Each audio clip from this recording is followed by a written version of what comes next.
What's up and welcome to FPL Today. I'm your host JNO, welcome to the channel and welcome to what we learned so far for Game Week 12, where we look back over the entirety of this season instead of the usual past game week and try and figure out the players we should be putting into our Fantasy Premier League sides. And this video today is brought to you by Fantasy Football Magazine, the only fantasy football magazine you can get on a monthly subscription delivered to your door with some of the best tips from some of the best experts in the game.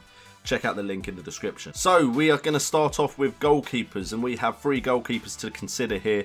We have Nick Pope from Burnley at 4.5 million, David De Gea from Man United at 5.6, and Julian Speroni at the £4 million option. Now, I know Speroni's going to be contested, but at £4 million he looks like he's the nailed on option at Palace, and could potentially, if Palace turn their season around, be a great option. But we'll start off with Nick Pope first of all. At 4.5 million, we got a goalkeeper with 7 starts, 4 clean sheets, 5 goals conceded, and has saved 38 shots. And apart from the Arsenal game, you have the likes of Swansea, Bournemouth, Leicester, Watford and Stoke in the next 6. So at 4.5 million, Nick Pope definitely looks like a steal.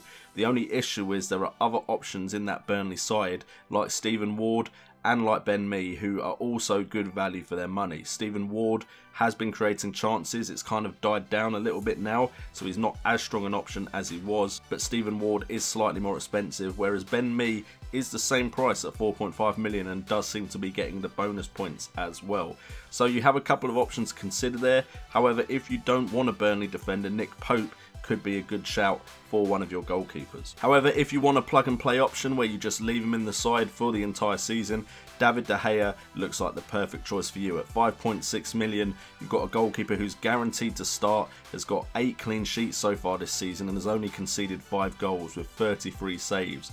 The fixture list for Man United also is starting to look kinder, with the likes of Newcastle, Brighton and Watford in the next 3. There is Arsenal and Man City coming up after that, but then Bournemouth is the game after playing those 2 hard fixtures. Again, the issue here is Phil Jones is also a decent option, and if you are looking for premium priced players in your defence or in goal, then potentially you might look at getting Valencia in instead. However, Phil Jones and David De Gea seem the best options from that Man United side, so if you don't have Phil Jones and you want the plug and play option of a goalkeeper, David De Gea is your man. And then we have Julian Speroni as the last option, and Julian Speroni has had 4 starts in the last 4 and looks like the nailed on choice under new management. He's managed to get no clean sheets out of those 4, however, and they have conceded 5, but considering some of those games were against Spurs and Chelsea, they've not done too bad, and the fixture list definitely looks a lot better for them now, with the likes of Everton, Stoke, Brighton, West Brom, Bournemouth and Watford, so it's one to keep an eye on. I'm not suggesting he's a nailed on option to put in your side right now, but he could be a very cheap goalkeeper to put in, especially if you're going with someone like David De Gea in goal as well. Those two could pair up nicely because you can just leave David De Gea in the side, and if he doesn't play, you do have a starting goalkeeper at 4 million. Moving on to the defenders, and we're looking at Phil Jones, Jan Vertonghen and Ben Mee as the options I consider some of the best options in defence. There's a couple of reasons why some other players haven't necessarily got into this, but Phil Jones is the one we're starting off with at 5.3 million. You're looking at a defender that's got the security of starts with 11 starts, 8 clean sheets, conceded only 3 goals, and his bonus point total is at 267, and his fixture list now has Newcastle, Brighton, Watford, Arsenal, Man City and Bournemouth. Phil Jones and that Man United defence look very, very solid, and Phil Jones is only 5.3 million still to get into your side and get almost guaranteed clean sheet points, because 8 clean sheets out of 11 is a great return. Then Jan Vertonghen is in there at 6 million, and again it's security of starts that gets him in this list above the likes of Ben Davies and Kieran Trippier, because Kieran Trippier and Ben Davies unfortunately have competition from Danny Rose and Serge Aurier. If they didn't have that competition, then those two would probably be in this list above Jan Vertonghen, but at 6 million, 11 starts, 6 clean sheets, 7 goals conceded, and a bonus point system total of 259, with Arsenal, West Brom, Leicester, Watford, Stoke and Brighton. Once that Arsenal fixture's out the way, it looks like there could be clean sheets aplenty for Tottenham Hotspurs. And then the final option we're looking at is a slightly cheaper option at Ben Mee, 4.5 million, 11 starts, 5 clean sheets, goals conceded 9, bonus points system total of 210, has the same fixtures as Nick Pope, Now, if you have Ben Mee, you don't need Nick Pope, and if you have Nick Pope, you don't need Ben Mee in my eyes. However, Ben Mee is a very good option and has attempts on goal, which could suggest that eventually he will score some goals as well as get clean sheets, which would of course be a bonus over Nick Pope. But at the moment, Nick Pope is getting save points and Ben Mee hasn't scored. So Nick Pope is kind of winning the race at the moment, but that could of course change. There are plenty of other players you could consider. Players like Cesar Azpilicueta. Marcos Alonso is still leading defenders for goal attempts. However, fixture-wise and defensive solidarity-wise as a team, these are the three options that I am looking at above those other options. Moving on to the midfield, and we have some easy options here, and we have some options that have been made purely because of rotation risks elsewhere.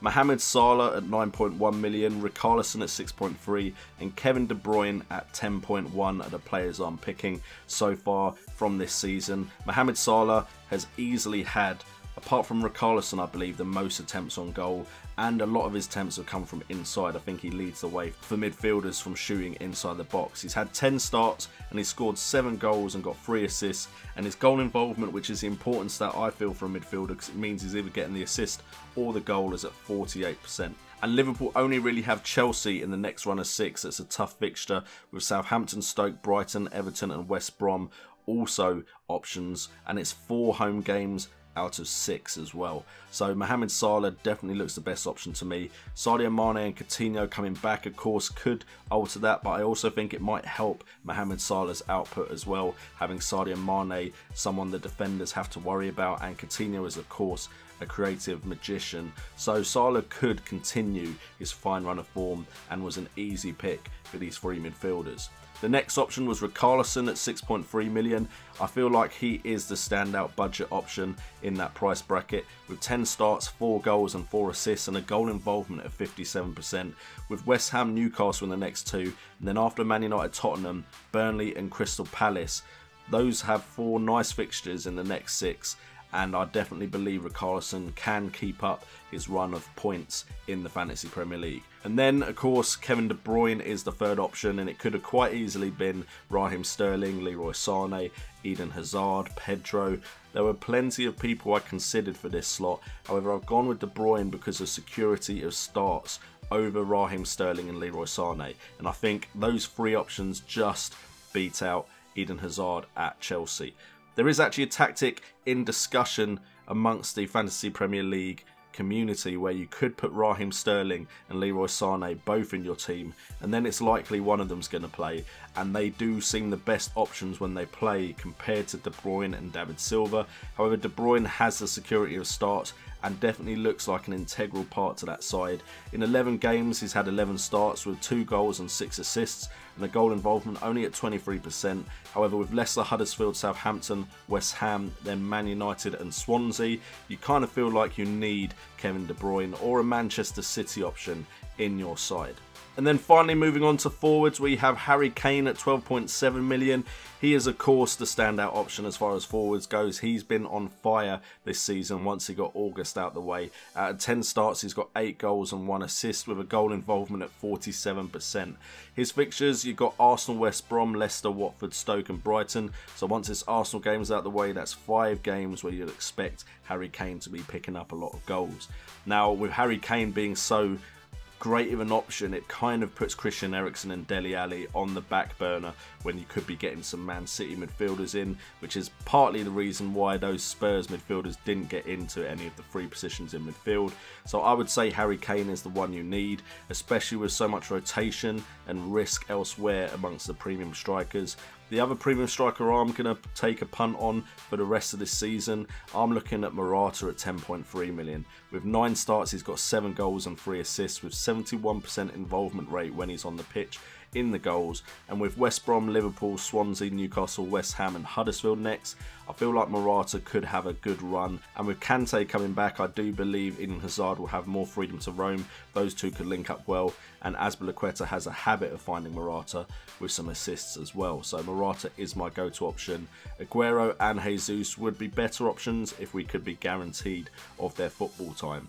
Now, if they got guaranteed pitch time, Jesus or Aguero would come in above Morata. If one of them picks up an injury or gets a suspension, then I would be shouting a Manchester City striker name here. And then the final option, I've looked at the budget options, and Tammy Abraham, of course, is a great option in that price range. However, Glenn Murray has really stood out as an option recently. It depends if he keeps getting the playing time. However, out of 5 starts, he's got 4 goals and a goal involvement is 67%.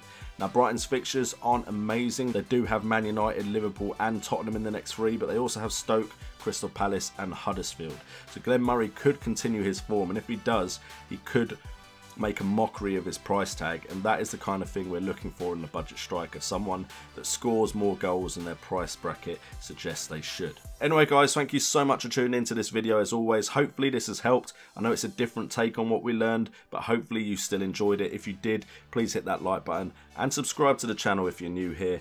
I've been JNO, this has been FPL Today, and remember, it's all about the game.